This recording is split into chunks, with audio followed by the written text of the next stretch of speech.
Bienvenue dans le récapitulatif du film. Aujourd'hui, je vais vous montrer un film d'horreur, de comédie et de romance de 2020 intitulé Spontaneous. Attention aux spoilers. Faites attention. On voit Mara assise en classe, s'ennuyant comme un fou. Elle laisse tomber son crayon et lorsqu'elle le prend, la fille devant elle explose. Mara dit que la fille était gentille et normale, pas particulièrement explosive. Tout le monde sort de la classe en courant, sauf elle.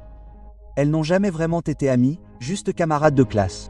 Tous les élèves aiment la fille morte, mais l'un d'eux en particulier. Alors que les enfants sortent du bâtiment en courant, Tess trouve Mara devant et lui demande ce qui s'est passé. Elle n'arrive pas à y croire, mais voit ensuite les chaussures de Mara. On voit la police scientifique prélever des preuves dans la salle de classe. La seule chose vraiment endommagée par l'explosion, c'est la fille. Tout le reste, comme le dit Mara, n'était que de l'esthétique. Ses camarades de classe sont emmenés au poste de police et interrogés. Mara plaisante avec le policier, mais il voit clair dans son esprit. Ensuite, on leur donne la possibilité de prendre une douche, et Mara demande si elle peut récupérer ses chaussures. La police donne de nouveaux vêtements aux élèves et les fait attendre au poste. Dylan fait une remarque décalée sur le fait que tout cela ressemblait à un film de Cronenberg, mais seul Mara rit. Les autres discutent de leurs théories sur les raisons de ce qui s'est passé, lorsqu'une des filles demande quand elles les laisseront partir. Mara dit que cela arrivera lorsqu'elles seront sûres que la chose n'arrivera plus à l'une d'entre elles. Les parents de Mara viennent la chercher au poste de police et la ramènent à la maison. Lorsqu'il arrive, elle va dans sa chambre et fume de l'herbe, puis reçoit un texto de quelqu'un lui disant qu'il a le béguin pour elle. Il continue à envoyer des textos et elle rigole. L'enterrement de la fille est le lendemain. Mara et Tess regardent le père de la fille prendre un autocollant sur sa voiture. Puis elles vont chercher des champignons chez les jumelles Dalton. Tess pense que c'est une mauvaise idée.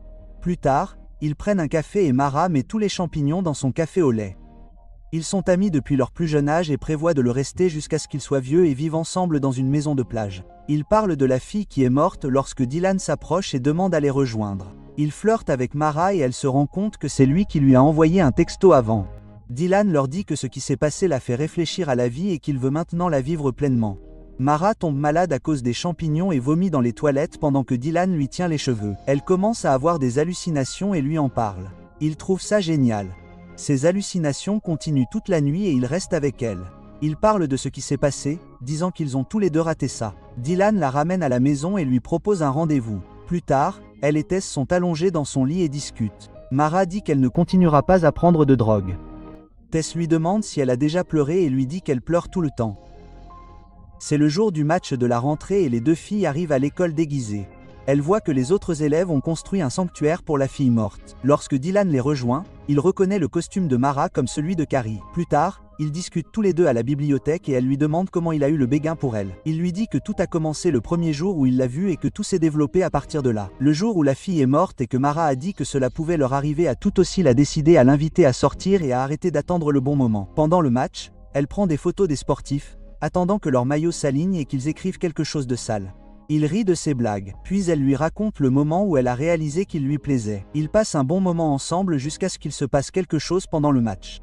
Tout le monde sort en courant en criant parce qu'un des joueurs a explosé. Dylan attrape la main de Mara et la traîne hors de là. Elle s'enlace derrière le stade.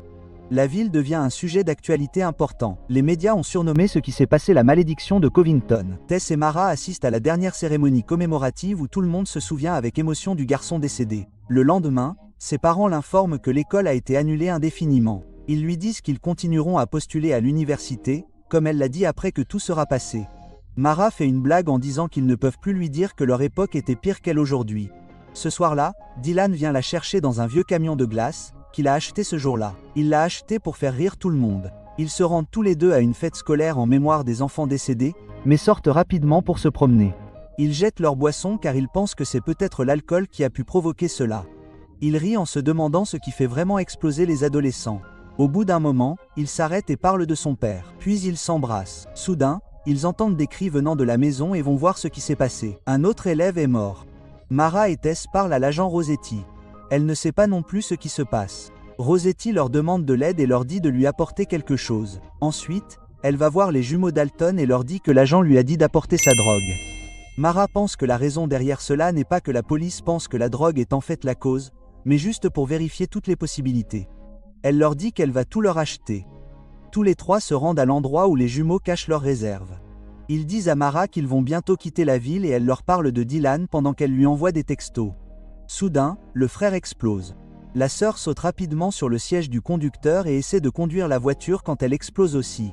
Dylan trouve la voiture accidentée mais ne trouve pas Mara tout de suite. Il voit une empreinte de main ensanglantée et part à sa recherche dans les bois. Dylan la trouve en train de s'échouer dans une rivière et il la serre dans ses bras en disant qu'il pensait qu'elle était morte dans la voiture. Il lui a apporté un survêtement et a appelé Rossetti avant d'arriver. Soudain, il voit quelqu'un en combinaison de protection les observer. Immédiatement, d'autres personnes apparaissent et les attrapent toutes les deux. Mara est à l'hôpital lorsqu'un médecin arrive et lui dit qu'ils sont là pour l'aider.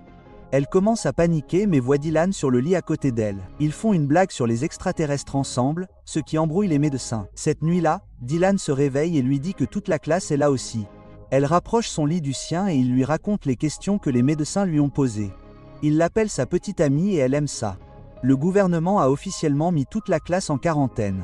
Le médecin-chef interroge les élèves. Elle pose des questions sur les enfants qui sont morts, sur leurs rêves et leurs émotions, ainsi que sur ce qu'ils veulent faire à l'université. Mara répond qu'elle veut juste rester en vie. Cette nuit-là, Mara et Tess discutent dans leur couchette. Tess a peur que cela arrive à Mara et lui fait promettre que cela n'arrivera pas. Elle dit que si Mara part, elle aussi. Le lendemain, la classe est dans une salle de jeu. Mara se plaint de s'ennuyer et dit qu'il devrait s'évader. Personne ne veut ou n'a déjà essayé, alors il commence à parler des explosions. Deux garçons se disputent pour savoir si c'est une malédiction ou non. Dylan partage une idée stupide et tout le monde le ridiculise. Lui et Mara s'embrassent sous la douche. Plus tard, un fonctionnaire du gouvernement montre aux adolescents une présentation PowerPoint et propose de répondre à toutes leurs questions. Mara ne comprend pas ce qu'ils font réellement pour les aider et se moque de lui. Le fonctionnaire donne une réponse cliché et les enfants se moquent de lui mais se mettent rapidement en colère. L'un d'eux explose. Puis un autre explose pendant son sommeil. Des tests sont effectués dans l'établissement. Les parents des enfants attendent à l'extérieur de l'établissement et le médecin sort pour dire à l'un des couples ce qui est arrivé à leur enfant. Les enfants continuent de mourir et tous les tests et les médicaments qu'il leur donne échouent. Ils essaient tous de vivre aussi normalement que possible à l'intérieur. Mais l'un après l'autre, les adolescents continuent d'exploser. Même les médecins qui travaillent dans l'établissement s'impatientent. La pilule bleue qu'on leur donne semble commencer à faire effet. Tout le monde dans l'établissement en est heureux. À un moment donné, ils confient les enfants à la garde de leurs parents. Les parents de Mara la ramènent chez elle lorsqu'elle constate qu'il n'y a pas de décoration de Noël en ville. Son père lui dit que personne n'a eu envie de fêter Noël, mais lorsqu'il arrive à la maison, ils lui font la surprise d'un sapin. Plus tard, ils décorent tous les trois le sapin lorsque son père lui tend sa vape et lui dit qu'elle est nulle pour cacher le fait qu'elle fume de l'herbe. Ils vapotent tous ensemble et parlent de l'âge adulte et de son diplôme. Avant de se coucher, Mara prend une des pilules bleues. Le lendemain, Dylan est chez elle. Ils couchent ensemble pour la première fois. Mara lui demande s'ils vont bien, et Dylan lui répond qu'il ne sait pas, mais qu'il devrait prendre les choses au jour le jour et retourner à l'école. Elle ne veut pas y retourner. Leur classe est la seule qui ira à l'école dans le même bâtiment. Un de leurs professeurs leur raconte une histoire où il a vu quelqu'un exploser quand il était soldat. Il leur dit qu'il les aidera à obtenir leur diplôme. Plus tard, Rossetti prend la tension artérielle de Mara et il parle du surnom de la pilule bleue, le bouton de répétition, que Mara n'aime pas. Rossetti ne pense pas que ce soit fini. Pour la Saint-Valentin, Mara décore la grange de Dylan et ils organisent une fête juste pour eux. Il lui dit qu'il l'aime et elle lui répond en disant « Je t'aime ». Ils en rient. Puis, Dylan lui demande de passer l'été avec lui s'il ne meurt pas. Tess et Mara sont dans un restaurant en train d'attendre leur repas, mais la serveuse a trop peur de leur apporter leur repas. Elles partent. Le lendemain, le médecin est dans leur école et leur explique ce qu'est la pilule du bouton de répétition. Elle dit que ce n'est pas un remède, mais un traitement. Le médecin demande à un volontaire de lui faire comprendre quelque chose, mais dès que l'enfant commence à suivre ses instructions, il explose. Soudain, un autre explose aussi. Puis un troisième. Tous sortent en courant, mais les enfants continuent d'exploser. Mara est avec Dylan et ne peut pas atteindre Tess dans le tumulte. Ils courent tous et essaient de sortir tandis que les enfants continuent d'exploser. Mara est laissée pour compte et lorsqu'un camarade de classe essaie de l'aider, il explose aussi. Elle trouve une porte et sort de l'école. Dylan la retrouve dehors et il s'enlace. Soudain, Dylan explose juste devant elle. Mara rentre chez elle couverte de sang. Rossetti la retrouve et l'emmène à l'hôpital. Un fragment de sa mâchoire l'atteint à la tête. Sa mère se rend à l'hôpital et l'aide à se laver. Cette nuit-là, elle dort entre ses parents. Elle devient vraiment déprimée et arrête de prendre les pilules, refusant de communiquer. Les funérailles de Dylan arrivent et se terminent. Tess essaie de la faire sortir de sa chambre, mais Mara reste assise là à regarder des vidéos de Dylan. À un moment donné, elle quitte sa chambre et prépare des cocktails pour son père. Mara dit au cocktail « Tous mes amis et mon petit ami sont morts ». Elle boit le verre et son père lui dit qu'il n'est pas équipé pour gérer ça. Mara essaie de plaisanter mais continue de se saouler. Elle quitte sa maison ce soir-là ivre et le lendemain, elle se présente chez Tess toujours ivre. Elle se dispute à propos de l'école. Tess ne sait pas comment l'aider car Mara a perdu tout espoir. Elle va à l'école, laissant Mara derrière elle. Après cela, Mara proteste contre la malédiction, puis vole de l'alcool dans un magasin. Les gens qui y travaillent la laissent prendre.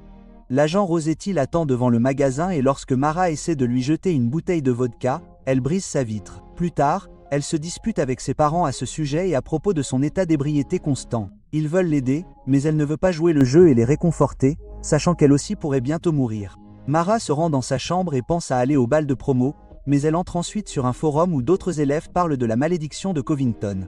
Ils l'appellent la malédiction et elle les croit.